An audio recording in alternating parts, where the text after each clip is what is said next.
ദൈവനാമം മഹത്വപ്പെടുമാറാകട്ടെ. മനോഹരവും പ്രശാന്തവുമായിരിക്കുന്ന നല്ലൊരു പ്രഭാതവും കൂടെ ദാനമായി തന്ന സർവശക്തനായ ദൈവത്തിന് നമുക്ക് നന്ദി പറയാം. സങ്കീർത്തനങ്ങൾ 2:8 നമുക്കിങ്ങനെ കാണുവാൻ കഴിയുന്നു.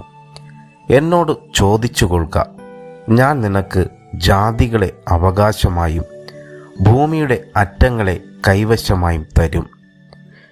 ദൈവവും ഒരു ദൈവ പൈതലും തമ്മിലുള്ള ആഴമേറിയ ബന്ധത്തെയും ലോകത്തിന്മേലുള്ള ദൈവത്തിൻ്റെ പരമാധികാരത്തെയുമാണ് പ്രസ്തുത വചനഭാഗത്തിലൂടെ നമുക്ക് കാണുവാൻ കഴിയുന്നത്.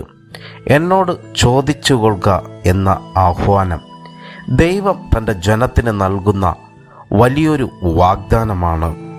ദൈവത്തോട് ചോദിക്കുന്നവർക്ക് വലിയ കാര്യങ്ങൾ നൽകാൻ ദൈവം വിശ്വസ്തനാണ്. വെറുമൊരു ചെറിയ പ്രദേശമല്ല, മറിച്ച് ഭൂമിയുടെ അറ്റങ്ങളെപ്പോലും അവകാശമായി നൽകും എന്നതിലൂടെ ദൈവത്തിൻ്റെ അധികാരം പരിധികളില്ലാത്തതാണെന്ന് ഇവിടെ സങ്കീർത്തനക്കാരൻ ഓർപ്പിക്കുന്നു. വിശ്വാസത്തോടെ ദൈവത്തോട് അപേക്ഷിക്കുന്നവർക്ക് അവരുടെ ചിന്തകൾക്കും അപ്പുറമുള്ള വലിയ കാര്യങ്ങൾ നൽകാൻ ദൈവം പ്രാപ്തനാണ്. അതേ പ്രിയമുള്ളവരെ, നമ്മുടെ ദൈവം വിശ്വസ്തനാണ്. പരിധികളില്ലാതെ നൽകുവാനും ദൈവം ശക്തനാണ്. അതുകൊണ്ട് ഈ പ്രഭാതത്തിലും ചോദിച്ചു കൊള്ളുക, ഞാൻ നിങ്ങൾക്ക് ഭൂമിയുടെ അറ്റങ്ങളെ കൈവശമായി തരുന്ന ദൈവമാണ്. God bless you all.